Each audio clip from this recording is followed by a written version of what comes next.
So we, planning the conference, we realized there's this weird balance we walk. We have many different audiences here. We have wineries who want to know how to talk to the wine bloggers or wine communicators that come. We have the wine bloggers themselves who come, and we have just the average ordinary wine lover who's really here just to experience a new region. So every year we struggle with how much tech, how much theme, how much wine, where's the balance, the sweet spot. And when we got to the very end of this conference, we realized we were missing the tech and that we needed to put something in, because I get a lot of questions in the hallways inside alleys, people asking what to do with their blogging platform, what to do with Twitter, how these technologies are used, how to make them work for them. So I'm really excited because storytelling for me is something that I'm starting to explore myself more as a discipline, I guess. I've always been a big fan of it. Okay, so I have a ridiculous number of slides. I have a ridiculous amount of information. Some of this is not going to be relevant to you, some of it will be relevant to you. I've tried to put up a lot of different ideas about how to tell a story. Now, how many people have a blog? Yep. And how many people think that's different from a website? Okay, well, you guys are losers. So, a blog is a website. Twitter is a website. If you have a Twitter account, you have a website. We're all on Twitter. Who's not on Twitter? Nobody's willing to admit it. Ooh, we have one person admitting it. Sorry, the door's that way. We're on Twitter. It works. You know, you'll get there eventually. Twitter is storytelling. All these different things are. So I'm going to start with a fun little quote. It's interesting that you don't have atoms without good stories. So I guess that's kind of true. And overall, I'm going to try to break these up a little bit into different types of tools. We have online storytelling tools, starting with written. Written's probably the most common and where we get our name from, the Wine Bloggers Conference. So the blog, the many forms and functions of it. I don't need to go too much into the basics, but a blog is simply a weblog, a journal online. Nothing more. People put a lot of other connotations upon it. They want to say bloggers are, which is silly because it's like saying people who use pencils are. Some people poke their eyes out with pencils. Some people write novels with pencils. What you do with the tool has very little often to do with the message that you're putting out. And that, I think, that fundamental shift, when I tell a winery, you can have a blog, but you don't have to be a writer, their head kind of goes, because they think a blog is some journalistic pursuit talking about themselves. And in truth, it's just a method for publishing. So if you get over that, it's a lot easier. As I said at the beginning, I'm going to give you some tips on some platforms. Some platforms I'm going to tell you to use. Others I'll say choose for yourself. We'll start with some basic blogs. Blogger.com. How many have a Blogspot blog? Yeah? Be careful. If you ever want to move someplace else, it's really hard. And the more content you put up there, the more frustrating it is. Personally, I got out of it as quickly as possible for one reason.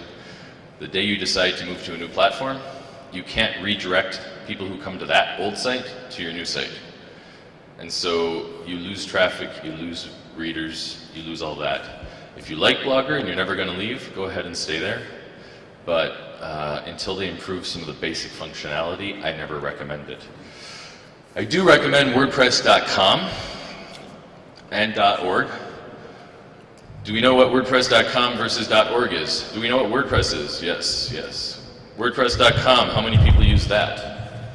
Yeah, we got a few. WordPress.com is the free version that WordPress gives you. You log into WordPress.com, you can create a blog in about a minute and a half if you're a slow typist, and you can quickly change how it looks using simple templates, easy layout, not really difficult, publish just like you think of any others. Whereas WordPress.org is where you take and you have it on your own server, in your own location, where you control how everything works. You do need a little bit of geek to do this, or you need somebody who can provide that geek for you, if you have a little geek in your DNA and you know what PHP or HTML means, you don't need to know how to use it. I don't know how to use it, but I know what it means, which is kind of dangerous sometimes. But I highly recommend this as just a publishing platform. Tumblr, who uses Tumblr? Do we know what Tumblr is? Anyone not know what Tumblr is? A couple. Tumblr is a tumble blog, meaning it's a very rapid, easy, super dead simple way of putting content up quickly. It is terrible for writing long posts and doing really highly personalized stuff. It's a great place to collect information. So if you are if you are a person who writes about Chardonnays of the world, Tumble blog would be a really quick way to put up every Chardonnay you ever tasted. You log in, again, if any of these sites take you more than 30 seconds to sign up, something's broken. You sign up with a little click of a button in your browser, Firefox, Chrome, Safari. Don't use Internet Explorer, please don't. It's wrong, it's bad, it's evil. You can quickly post a video, a bit of text, all sorts of things. There's wonderful videos at most of these sites that I'm going to throw at you. You can go there and learn how they work. Posterous. Anybody with a Posterous blog? All right. I like Posterous. It's kind of the complement to Tumblr. The difference between the two is Tumblr will suck things in. So if you have a blog and you have a Flickr stream and you have content going up in many different places, Tumblr's great because you can send all that content to Tumblr and it'll publish automatically. So now you have an aggregated feed of all of your content. It's a wonderful tool that way. Posterous is just the opposite. Posterous, you send one thing to Posterous and it goes out to Flickr, to YouTube, to your blog, to all those other things. So it's just in versus out. I like the out model. I would like Posterous to add the in model a little bit, but I also like Posterous because it allows you to create many sites on the same account. So for Verizon, we have an account where we have all of our press clippings. Anytime we do a press release, it goes up on, I believe it's press.verizon.com, and we put up our press release there. We also have a photo blog for Verizon, which I think is live right now. It takes 30 seconds to set one up. All of a sudden we can be posting all of the photos that Verizon does, our experiences we have, in one location where we can point people to it. Yes, Damien? What happens with the address? One of the things I'm always frustrated by if I'm trying to find something, does it say Verizon/press release so people can find it logically? Both Tumblr and Posterous's default is a name you give it, .tumblr.com or .posterous.com. You can, very simply, again, you might need a little bit of geek in your DNA, but if you get a little bit of geek in your DNA, you can change it to anything you want. So my personal website is called liquidagnostic.com, and that is just liquidagnostic.com on a Tumblr or a Posterous blog. Great tools. I'm going to recommend Posterous. I'm also going to recommend Squarespace. Is anybody advanced enough life form to be on Squarespace? Ooh, we have a few. You are very sentient beings. Welcome. Squarespace is basically the future. You're seeing a lot of sites like this show up. These guys host and they give you tools to quickly build a website. No matter what you know about the internet, if you go there, literally in 30 seconds you will have a fully functioning website. In another 5 minutes, without knowing anything, you could have a fully functioning forum, a movie theater, you could anything you want by dragging and dropping in. It could be a real mess, but it allows you to build a website that's highly complex. They charge you per month, a small fee, but that small fee is well worth it. If you're going to build a more complex website and you don't want to have to worry about later, oh, I want to change the header to red and the sidebar to blue, this is the place for you. All of it is very, very, very simple. Going to the next level of complex, beautiful design, yeah, you might hire a designer to come in and do that because that's just visually making it visually appealing. But you can set up a site that is incredibly dynamic. On top of that, they're set up on a platform that cannot crash. The way they distribute their memory, you cannot bring down a Squarespace site. We've all gone to websites at certain times when there's a lot of traffic and the site will crash and it's hard to get to it, you know, like a football site or something during a football game. With Squarespace, you can't bring the site down. So it's a wonderful tool. If you have a client or yourself and you're going to do something a little more complex, this is definitely a place to look. If you're going to go there, you probably need to hire a designer if you're going to do something fancy, but at least you have all the programming and technical stuff out of the way. So, micro stories, Twitter, very, very short story. This is a great Twitter account. You guys are quite creative, trying to tell full stories in 140 characters, sometimes to great success, and sometimes I have no clue what he's talking about. But, you know, that's academics for you. I think one of the problems we have when we talk about stories is we believe we come from a history where the story was either told around a campfire or it was in a book that we read in bed at night. And I think there's so many different types of stories that I really will say that these are the three big guys for micro storytelling. I think LinkedIn's kind of a joke, but it's funny, so I put it up there anyways. Twitter, we have only one person so far who's not on Twitter, and she's going to be on it just out of shame alone by the time this is over. It's interesting what you can do with Twitter. With those other tools I have, Posterous and Tumblr, you can take and bring in your tweets to those, and you can create other types of stories. There's a website that did an entire book, somebody might know it. They wrote an entire book, but they wrote it through Twitter. And so then the books started coming out onto their website, and you could go back and you could read the whole story. But it was a really interesting way to look at how to tell a story in little snippets, little snapshots. Maybe it had something to do with photography. But I believe you could think differently that way. Facebook's implementing some interesting new tools. I'm not a big fan of Facebook, but it is obviously quite powerful. I think it's harder to tell a story on Facebook, only because Facebook tries to tell you what you should be looking at. And it constantly shifts who's important to you without you telling it who's important to you. I don't like that. It makes it frustrating. And you can't have a stream of thought like you do on Twitter.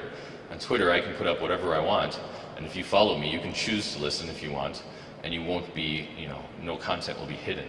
So, for the purposes of this activity, I think the best one up there is Twitter by far. One of the great things about the internet is that you can find anything you want. Here's a website, write this down. This site is wonderful.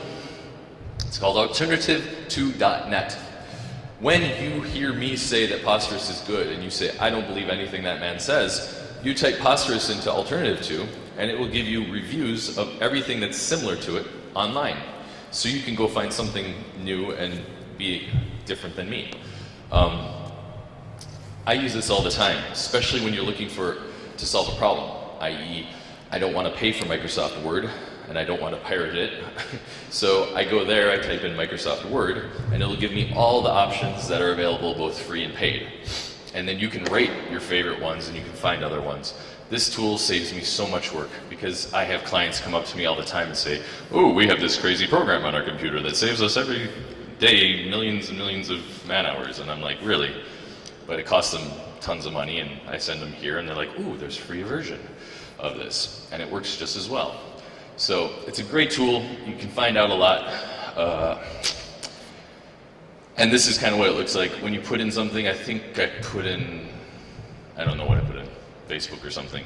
And it gave me all these different types of tools. Sometimes it gets confused. If you were to put in Twitter, it might give you sites that do micro-blogging. It might also give you sites that work with Twitter. So in this case, it gave a little bit of both. Google Plus people? Give it a year. We'll all be there. I hope. Google Plus is really, if you don't know what it is, just type Google Plus into Google and it will tell you. That's another thing. Google is the answer to most things. My parents regularly call me up and say, Ryan, how do I do X? And I say, type, how do you do X into Google? And Google will tell you. And they go, really? I say, yes, just like last time I told you. You get these, Google Plus, I just wanted to get into it really quickly. I love it because the photography on it's really good.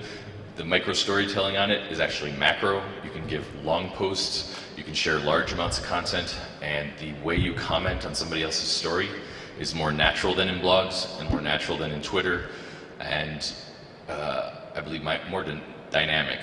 We can debate this more later, but as I said, I have a lot to get through today. There's the buzz. You can do all sorts of fun things, from hangouts, which are live video chats with friends and family or anybody. You can organize your friends quite easily into different groups. So I have a group for all of you on Google+, where I can talk to just people in EWBC quite effectively. It feels a little bit more natural, and I hope more people move towards it. I'm not going to say a lot about it, other than to say I do like it. Audio and visual a little bit. Anybody ever podcast here? 1, 2. Anybody know not what a podcast is? Ha, that was backwards. Does everyone know what a podcast is? No? You don't? Louise, you're fired. I had so much faith in you. Okay. Podcasting. Podcasting is something that Dave Weiner, well, RSS, do we know what RSS is? Anybody not know what RSS is? Really simple syndication. Without that, you don't have a blog. When that was created, it was a simple way to notify the web that you did something online. Because of that simple way of notifying somebody, we then could take and put information into that notification, i.e. a blog post, audio content, video content. With podcasting, podcasting is basically internet radio, but it's on demand, or it's delivered via RSS. So when you subscribe, you get notified when there's something new for you to look at. I love podcasting. It can be very, very complex. You record some audio, edit it, make it sound beautiful like a radio program, upload it to a website, and then tell everybody about it. Or it can just be in your phone, a short little message that automatically goes up to a site like AudioBoo or Opaz. Opaz I like because it does native podcasting. If I send an audio file right now, if Carrie was hooked up to something, she could clip that, send it up to the web. It would be online immediately, and somebody subscribing could then listen immediately to what I just did. AudioBoo is really cool because they said, let's make it easier. Let's take and do audio on your phone. So you quickly record a message, you hit send, and boom, a message goes out via Twitter, Facebook, whatever network you want, of you talking. It's really cool. And if you're at an event like this and you're doing 30 interviews because you want to meet all the producers, you can do 30 interviews and they can be going up, and you've just created a radio station for people to listen to that's archived in perpetuity. You can then download that equipment later and have fun with it. To go with audio, we have video. We all know YouTube. If you don't know YouTube, you definitely probably got into the wrong room today. YouTube has been around for quite a while now. Quick is the one I want to point out to you though. Quick, does anybody use Quick? Anybody know? Actually, they call it Kick, but Kick is a program, again, with your phone. Robert Scoble took Kick and made it what it is today, doing one thing. Robert Scoble is a very well-known tech writer. He took, and with his phone, went around the Davos conference, where Bono and, not Steve Jobs that time, but Bono, Bill Gates, all these types of people are there. And on his phone, he just walked up to people and said, "Hey Bono, how you doing? You're live on the internet." And some of the celebrities there weren't that happy about it. But with this, one click, you're immediately streaming live online. What took a sat-nav hookup 5 years ago, you're now doing with a phone this big. I've done it a lot. It's really neat because not only can you do it live, but it will record everything so that you can play it back later. And with my phone now, I'm a walking production studio. The quality of sound can be quite good if your connection's strong. And as I said, later on, you can take and do more with it. Does it record your sound with the user, like on your iPhone or whatever it might be, or does it record it direct to server? In other words, do you have to have internet access to be able to use it in real time? You can do it through 3G. So as long as you have to have connected to the web. You can also record it, and then it'll upload it. So what it does is it buffers really cool. It will take, and as you're recording, you lose your connection. It'll keep recording, and then when it gets a connection back, it starts uploading again. And so the live stream might be broken up for the people watching it, but the content will still end up there eventually for them to see. So it's really, really, really cool. And it was just bought by Skype. So basically, not only are you streaming live, but also if you go back later on, it's all kept there on the site, so you can go back and play it later. Yep. You have limitations. I mean, you can set it up to be, I think they have a pro account now, so you can get HD but basic is probably around 480. So the quality's so-so, it's nothing great. But if you pay, like, I think it's $50 a year, I might be wrong, don't quote me. But for very little money, you can get full HD, and then you have more control. There's even some, I think with the new player, and again, I may be wrong, you can do some in-video editing as you're going along, like adding titles and credits and stuff. So that's pretty cool. Animoto. I want to start, I have a few more that are even stranger, but I want to push the idea of storytelling. Storytelling is not necessarily a straight line. Storytelling can happen in a lot of different ways. Animoto is my first step towards the weird. I'm going to get really weird in just a little bit. I hate how they have this where you have to subscribe for a year, but if you're a winery or you're somebody who's doing a lot of interesting trips and you like to communicate with music and photos, this is awesome. Upload a folder of 50 photos, click boom, I want electronic music, and it creates this fun slideshow of things dancing, and it really is well done. It listens to the music you ask it to use, and it puts emphasis points on certain beats in the music just by analyzing how the music is. And so you get these slideshows that look like you're this amazing producer with all these dancing things. If you want to see it in action, I don't think it was this year's video, but Brett, the Wine Maestro, has done quite a few videos with this on just the free basic version, which has a branded logo. But it's fun, it's a little different. I like to do it every once in a while when it's just a fun event that I have no other way to describe. Just a few photos in a folder, and you have something really interesting to look at. So let's get out of the box with Mr. Cleese. As I said, I want to push the idea of storytelling, and so far, I hate to say, most of you guys are boring the hell out of me. I'm seeing the exact same thing time and time again. A lot of reporting, a lot of linear things, and the first example I have here is very linear, but linear in the sense of I did this, then I did that, then they did this. Let's think a little bit different. Timelines. What we have there, when you do that linear thought, is a timeline. Today online, there's a lot of cool programs like TimeToast and Dippity. Again, I didn't put any URLs up because you can just Google it. These programs let you create fast timelines. Here's one for Legos. You can design it very easily. You don't need geek in your bloodstream to do this stuff. And you could take and go to a winery and help give a visual look at that winery's history and the history of the region or whatever in various ways. I have one example, Dippity.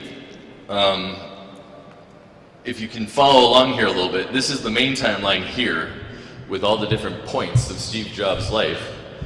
You zoom in, and the more you zoom in, the more you see. And then when you click on one of these plus signs or on one of the images, you bring up a box that has a video, has photos, has text, has whatever you want. Plus, there's sharing, a description, and comments. I mean, just think of how much you could do with that. How awesome that would be to show the story of a harvest. You could have the point at which you brought in certain grapes. You could show how those grapes looked. You could show a video of somebody harvesting them. You could then ask people who are drinking the wine to give comments back about past vintages or whatever.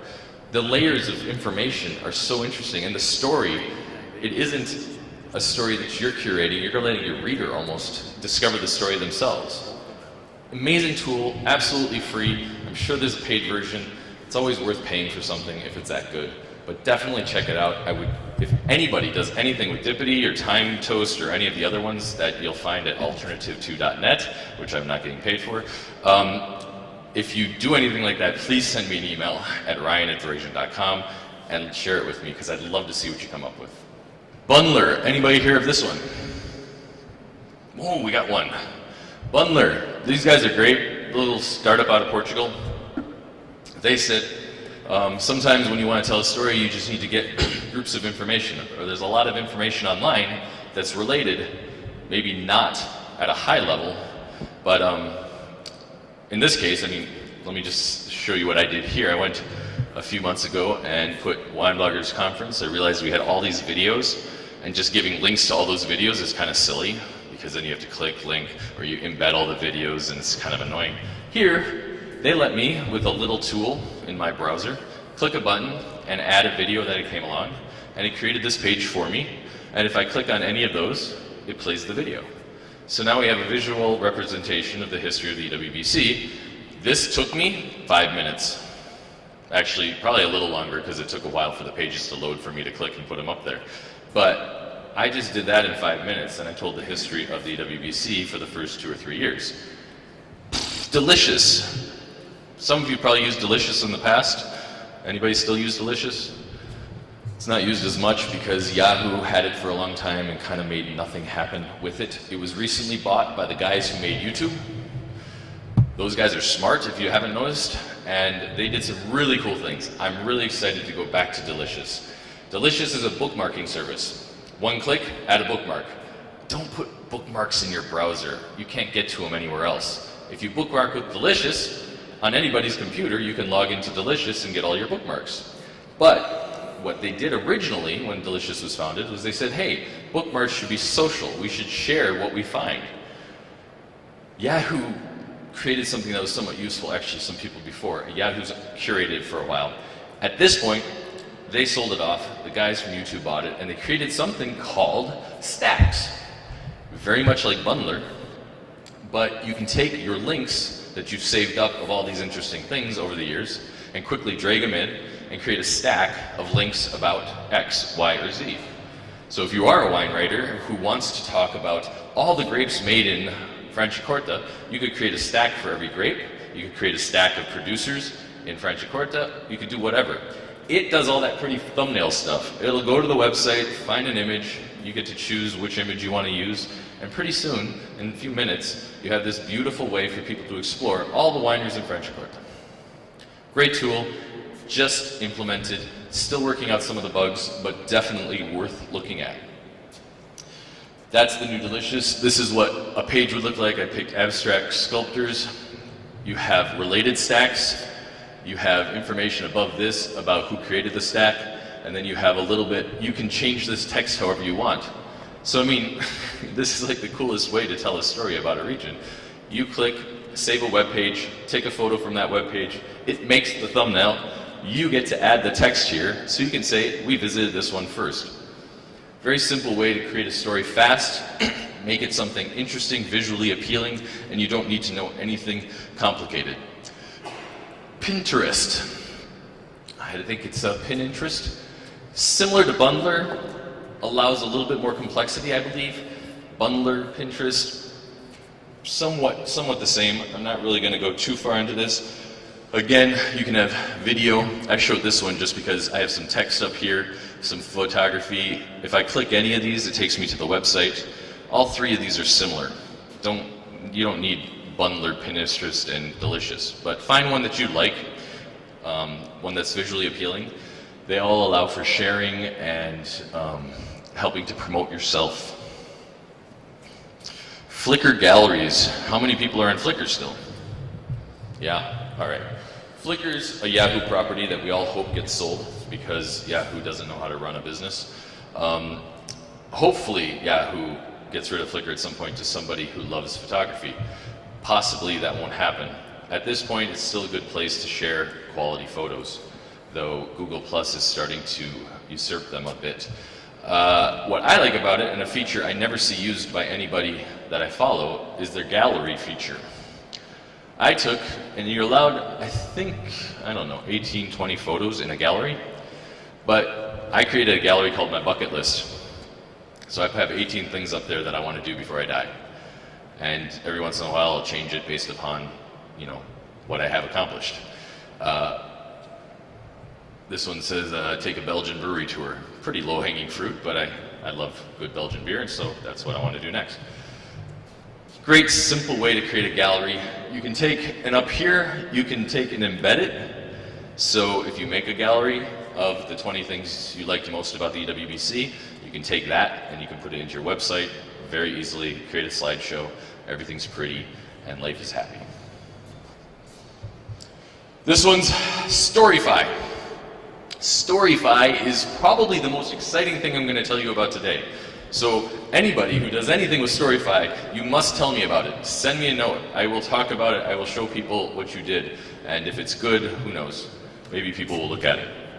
Storyfy takes and allows you to create a story very fast. And you can create a story in very unique ways. Right now, as you're sitting here, if you were to log into Storyfy and you were to put in the hashtag EWBC from the Twitter stream, you can quickly pull in tweets to tell a story. I'm going to show you. This is what the interface looks like. You have Twitter, Facebook, Flickr, YouTube. I can't remember what this one is. Oh, other Storyfy stories. So if you do a lot of them, you may want to use that to show other stories. Google, and you have RSS feeds. So if you have a blog and you've talked a lot about a subject, you can bring in your own RSS, own content, and various links. What I did is I took a little thing for European Wine Bloggers Conference, looking at Twitter, got a few blog or tweets, dragging and dropping.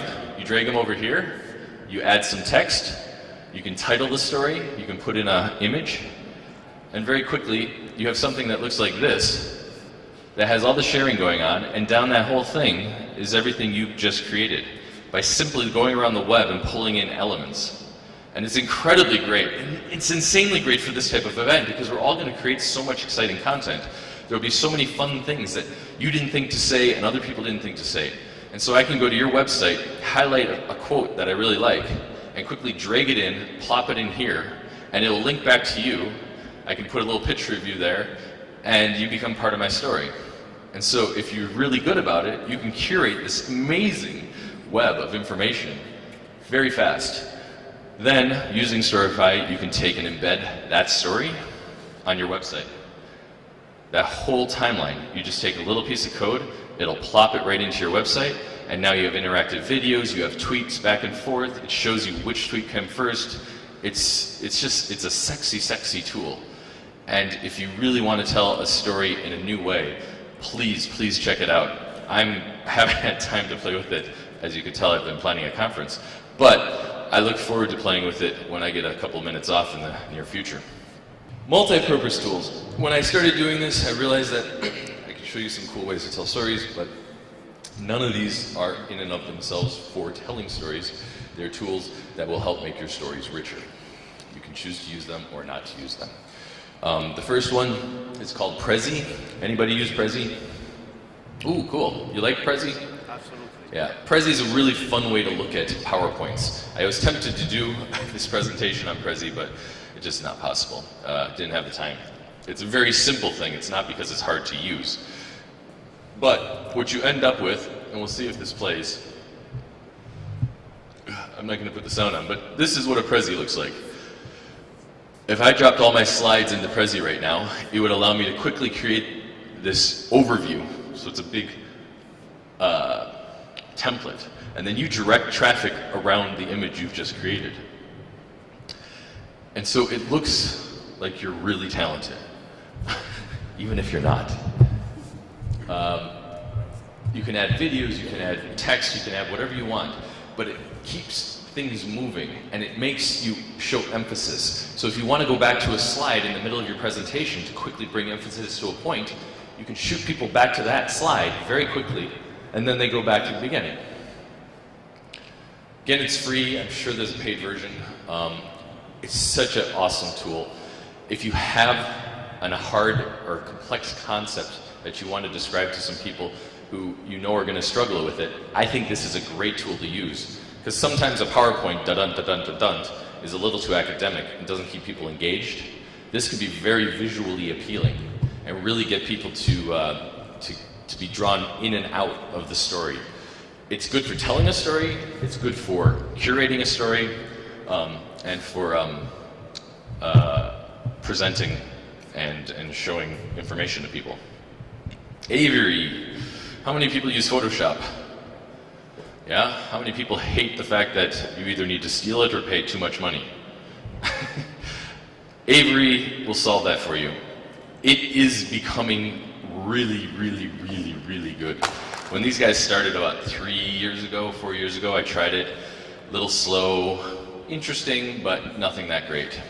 Image editing was how they started. Now they have a full suite of tools that don't rival Photoshop by any means, but if you're using just basically cut and paste, de-blur, and a few other filters, use Avery. You upload a photo there, you can adjust, change it anything you want. You also have an effects editor a vector editor if we have anybody who's into design and knows you need vector graphics for certain things. Audio editor if you're going to get into podcasting with me. Image, music, etc. It's super, super, super neat. It's also integrated into Google now, so you can use it with your Google account. And as long as you're on a decent connection, it works good, it's fast, and it keeps getting better. It's free, again, probably a premium version, but the free version is really, really, really good. Ryan? Yes. Just wanted to point out, I think the reason that people aren't asking questions is I've had a quick glance and they're all using every one of these things you're mentioning, so everyone's madly trying to learn how to work up that. Okay, good, good. So this is what it looks like. This is a photo I took recently of Barcelona, and I uploaded it. I haven't edited it actually, though it looks like it. That was just dumb luck. But here you have simple fixes. There are much more complex fixes. You can do a lot of really, really complex things that you would think you need Photoshop for. You don't need Photoshop. In fact, you could get the GIMP. Anybody use the GIMP? Oh, we got some GIMPers. Yay. GIMP is Photoshop, open source, free. It helps to have a little geek in you to install it, but you can get it for Windows, you can get it for Macintosh. I used it the first 5 years I lived in Spain. I still use it from time to time. It's super, super powerful image editing for absolute free. Plus, when you need a tool that you think up and you realize either you can't find it, you go to the forums, they'll show you where to get the tool, or you'll even find people saying, hey, that's a good tool, let me try to build it. So that open source feeling, that open source sharing community, these people want to help you. So it's a great tool, great tool. Audacity. All my podcasting people, I hope I can create some people who want to podcast after this. If you want to edit your audio and you do not want to spend a lot of money, this is free audio editor. It's quite good. It has some limitations, but in the end, it will let you splice, cut out coughs, change order of stuff. You can add music, everything else. You can record multi-track. Open source like the GIMP, so if there's a tool that you don't see in it, you type into Google, I don't see this tool in Audacity, and Google tells you where it is. You go get it, you put it in, life is happy. Vimeo, the YouTube for grown-ups. Vimeo is really, really beautiful video. We put our video up here. YouTube's cluttered. It plays a function because there's a lot of interactivity, but I'm going to tell you a secret. In our world, the wine world, getting interactivity, if you're not Gary Vaynerchuk, is not going to happen. You're not going to get the activity that you think you're going to get. You might as well go for beauty over interactivity. Vimeo is pretty. It allows you to make it prettier, change it to the various colors you want for your site. It's a little bit faster. The premium account's worth it because then you get unlimited HD videos up to any length, basically. If you're going to do video, it's about image. And in our business, you're not going to get a ton of traffic. That's okay. But the traffic you do get, you want them to be impressed. That's why we use Vimeo. Evernote. Who uses Evernote? Who cannot live without Evernote?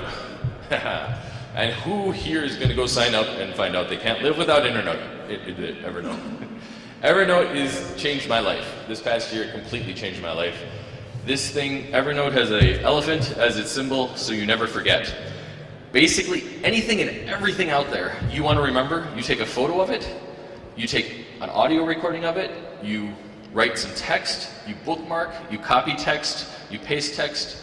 On my mouse, if I right-click, I can take any content and quickly save it to Evernote. All this information, and I'm just going through this quick, goes into Evernote. At that point, it's all searchable. Everything. So if I take a photo of that wall, which is in Latin, which I don't read very well, I can still search it. I can search for any of those words from the photo, because it does word text recognition in the photos. Better yet, or I'll show you a couple things here first. Inside, it has, my mobile, when I'm at a wine tasting, I take photos of every wine label I see, because that immediately gets uploaded. I can quickly add an audio note or a text note, which automatically goes up. I can make a public folder, so every time I save to that folder in my account, all of you are notified that I just tasted this wine, so it's also social. On your desktop then, you come here and you have notebooks, and you have stacks of notebooks. But if I type anything up here, I would find the letter O and P just by typing in P up here.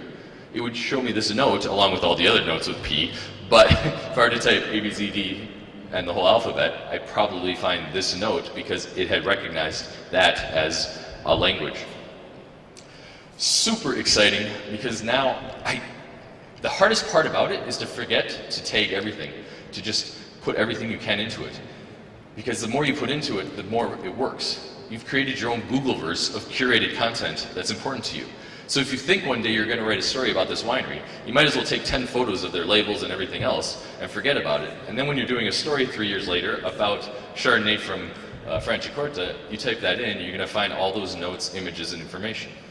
It's absolutely amazing. What's even more amazing is for very little money, including a free version, voice to note. Now anything you say into your phone that gets uploaded turns into text.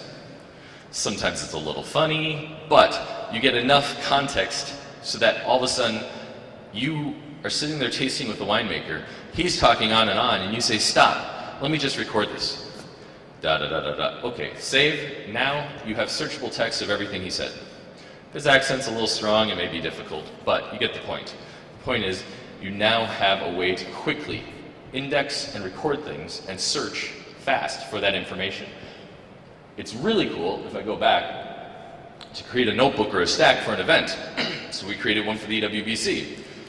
Everything that happened around the EWBC, we automatically emailed it to this Evernote, we automatically clipped it to Evernote, we automatically threw it in there, and then I would search just that folder for the information I needed.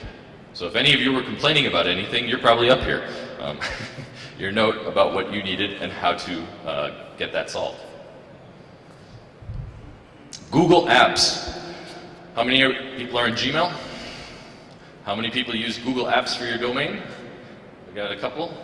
If you don't, and you have an IT department, fire the IT department and get Google Apps. Google created an opportunity for free, literally for free. The paid version I actually don't think is as good as the free version, to have all your email hosted through Google. So if you send me an email at ryan@verasian.com, it's actually a Gmail account, but Google Docs is hooked up to it. Google Calendar's hooked up to it. All those things are hooked up to it. So anything I do in my email account, I can quickly, with one click, send it to my calendar. So my appointments, you say I need to meet you at 3, I send that, it goes right up, boom, now it's on my calendar. You send me a fun email, I'm like, ooh, I want to write a story about that. I select the text, one click, it's in Google Documents, and I'm writing a Word post. Super, super powerful. You take, and with a couple little geeky changes that your internet service provider can do for you, you can have all of your email through Google. You get all the benefit of their advanced search technology, so you can search your email quite well. It's easy to set up dummy accounts when you have events and things, so we can set up a EWBC support account for email that would go to our email boxes and be directed to us. All of this is very intuitive. Sometimes you'll be frustrated, I get frustrated, but generally, from where we were to where we are with this technology, it's amazing. It's amazing what you can do. You have, on top of it, an incredibly large group of applications that are all behind it. So Evernote is integrated into Google Apps. You have some of the other programs I showed you, I don't remember which ones right now, have applications like a CRM, Customer Relationship Management software. There's hundreds of them, and some of them are free and are quite good, like Insightly. Insightly, basically, you tell a Google Apps account, I need a CRM decision. It integrates whatever you tell it, in our case, Insightly. Now, every email that comes in is categorized. We can put notes, we can assign it to projects, to leads, all that good stuff. Scrivener. How many book writers? Anybody write a book here? Anybody want to write a book here? If you've been afraid to write a book, download this software. If you're on an Apple, you can do it now. If you're on a Windows machine, you can get the beta, and in about a month or two, they're going to have a full version. This will organize your book for you. This is, hands down, every writer I've ever heard who's gone to this, I said, I don't know how I ever wrote a book before it. It allows you to storyboard, it allows you to pull in different threads. You can drag and drop your whole story as you're typing it. You can take and start threads over here that eventually you integrate into it. You can take notes. It's unbelievable. It doesn't need to be only for people who write books. Lots of journalists use it because it allows you to set up a lot of different leads on a page for the story. The character board, I think it's called, or something, is awesome. So you're writing a story about a winery and you have 20 characters and you're just like, this is too much to keep organized. You now have this beautiful visual interface for every person, their story, the bits that you want to put in from their story, the bits you want to take out. Awesome software, really powerful. And I will tell you, please, please pay for premium. If you like these things, these people who do these are very passionate lovers of technology, of helping people. And I can't think of anything up here that's more than about $50 a year. I mean, probably. Evernote's worth it to pay for the premium because you get those shareable folders I told you about. And you get unlimited notes. I have an unlimited note account and I use about 1% a month. So you can put a lot of stuff in there. There's really no limits. But do pay for premium. It's worth it. You'll get a lot more out of it. So I'm going to throw a little idea out there really quickly, and then hopefully you have a couple questions because we're probably already behind. Go to Hover. Hover's a tool. Anytime you have an idea about a website that would be really cool to own, go to Hover, type it in, register it if it doesn't exist. It'll cost you $10 the first time, $15 every time after, unless it's a strange URL, but I'm not going to get into that. I like Hover as a domain register because they do one thing. They register domains. They don't do hosting, they don't do all this other baloney that confuses you. You go there, you type it in, if it's available, you're buying it within minutes. And all of a sudden, you own the domain. I was in Hungary speaking at your conference, and I got up and before I got on stage, I went through and they had all these amazing grape names. And I went to Hover and I typed in every grape name I could come up with, and none of them were registered as .coms. Well, after I was done talking, they all were, because I told the audience they should get over there and start registering them. But if you're in a region, there's something unique to that region. Why not look it up, find what it is. In a few more, or another minute, you head over to Posterous. Now you have crazygrapename.com as a site where you put up all your information. Now, since that's a new up-and-coming region, you have people searching for that. Since Posterous is optimized for Google, you own the domain name, everybody's listening to you when you talk about Crazy Grape Name from Franciacorta. So, the process of putting your life into order with a beginning, middle, and end forces you to see cause and effect. I hope some of these tools will help you to tell your stories better and to communicate better, really. Thank you.